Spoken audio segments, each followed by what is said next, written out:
Sino is misunderstood. I'm not that kind of guy. When he was released, false information swarmed everywhere. The court's final vote, he was guilty of sucking.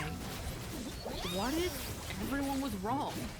Find out what happened? I poured time into researching exactly what happened during his release 8 months ago. During this time, I found out that Sino as a unit is truly misunderstood, thanks to my good friend Yasu for being a major contributor in this video's making. Let's get into it. So, what does Dogboy do? An Electro DPS who synergizes with Dendro. But why pull for Sino when Raiden exists? Most people believe that Raiden completely dominated Sino's existence. But what if I told you that's a bad comparison? Sino and Raiden are not the same character. They don't do the same things. It's not a Hu Tao and Yuemiya case. Sino deals his DPS over an extended period of time, and takes full advantage of Dendro. He has some budget teams, but ultimately, he's whale bait. Huge whale bait. Raiden's a front-loaded DPS with supportive capabilities. Her being able to support teams immediately sets her in a different category to Sino. Sino is also a better boss killer than Raiden if both get their best teams. Look at the math yourself.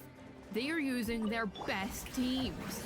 Link for the calcs will be in the description. Now, have a look at some C2 calcs. Also in the description. Everyone thought Sino was worthless because of Raiden, but this couldn't be further from the truth. If you feel C0 Sino is disappointing, then C0 Raiden is disappointing too, as their performance is nearly the same. Even at low investment, Sino Hyperbloom completely destroys Rational. Raiden is able to deal with multi-wave, which is something Sino can't do. For reference, if Sino's a 9 out of 10 boss killer, he's a 5 out of 10 in multi-wave. If Raiden's 8 out of 10 in boss killing, she's an 8 out of 10 in multi-wave. Sino is capable of handling AoE scenarios. His burst attack cover a wide range of area, which let him hit many enemies. Electro Bubu's main value at C0 lies in how many scenarios she can fit. Aggravate and Hyper carry for AoE, and single target has Rational and Hyper Bloom. For example, against a Wennet, Raiden's quick front-loaded DPS will be more useful than Sino's lengthy burst rotations. But thinking Sino is bad purely because of Raiden is misinformed.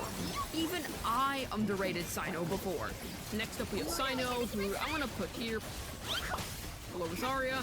Thing is that Raiden beats him in every aspect. There's no reason to use Sino if you have Raiden.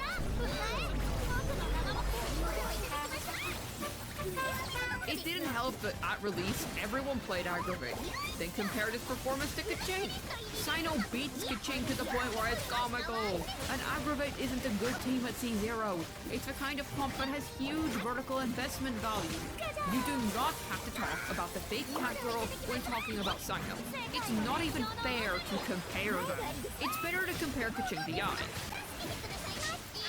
They both play in Aggravate teams primarily. Kaching's also a quick swap unit. Sino's a DPS with a long on-field duration. Kaching shoots Q, E, then swaps. Sino wants his supports to be up for his whole duration. Even between Kaching and Yai, the Fox completely curb stomps Kaching's damage.